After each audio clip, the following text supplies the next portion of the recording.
Inang gusto ko, dakula, halaba, tian. Kabayo mo na gusto mo? Ay, puri lang yun. Saan ka magdagahan? Magandang araw mga kumpare. Samahan niyo ako ngayon sa aking vlog. Pangatlong araw ko na ngayon sa tupad mga kumpare. At ito na nga, magsisimula na ulit kami magtrabaho mga kumpare. Tinanggal na namin dyan yung kamoteng dating nakatanim mga kumpare. Pero wag kayong mag-alala mga kumpare kasi pinalitan din namin yan. Nagtanim ulit kami ng mga kamote. Nilinisan din pala namin yung paligid mga kumpare. Binawasan namin yung mga sanga ng punong kahoy para makapasok yung init mga kumpare. Dumating rin pala dyan sila Kagawad Sandy at Ma'am Chari mga kumpare. May dala silang mga buto ng gulayin na itatanim namin. Kakaunti pa lang kasi yung mga naitanim namin kahapon mga kumpare. Yung ibang kasama naman pala namin dyan mga kumpare, nagtatanim ng bonor dito sa bandang gilid na to. Alam nyo ba yung bonor mga kumpare? Yan yung parang gabi pero hindi ginugulay yung dahon niya. Yung laman lang niya ang kinakain. Sinunog na rin pala namin dyan yung mga pinaggamasa namin at pinutol naming sanga ng punong kahoy mga kumpare. Natapos na naman pala yung oras namin dyan mga kumpare. Kaya tamang kwentuhan na naman at burtugan. Nagtatawanan kami ng mga kasama ko dyan kasi yung isang kasama namin naputol yung tali ng bag niya. Ayan, nataga. Di pa ko nasahod. Binurot ang bot.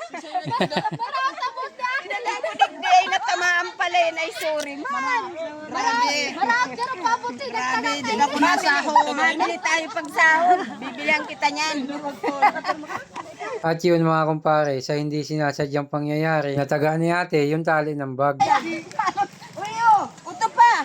Naimatay. Gawa ng patula. Dahil kinaya si Dakula. Hindi na kaya. Grabe oh. Tinutunggaan. Ay, di ba niya rin ako? Pwede mo yan maggawing model. Model. Tinutunggaan na. Gawin mong model ay ma-viral kayo niyan. Oh.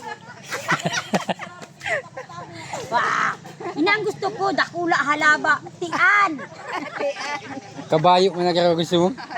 Ay, wala talaga ako yan eh. Ay, puri lang yun. Saan ka magdagahan?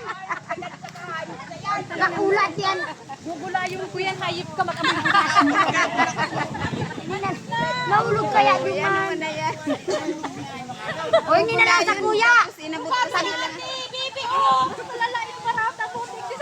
Para kasta mo pala karoon na. Hinulog ko. Eh, inailong naman daw ini. Puri ni ina niya. Ayun, naputol.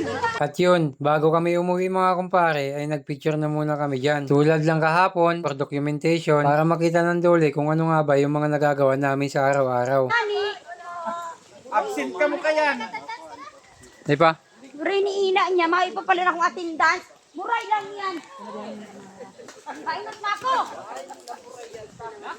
Uwian na kami mga kumpare, mag-attendance na lang. Shoutout nga pala sa mga kasama ko dyan sa tupad. Nakaka 3 days na tayo. Meron na lang tayong natitirang 17 days na magsasama-sama. Good luck po sa ating lahat. So paano mga kumpare, hanggang dito na lang ulit yung vlog ko. Maraming salamat sa panonood. Huwag niyo kalimutan mag-like, comment and share mga kumpare. Bye bye!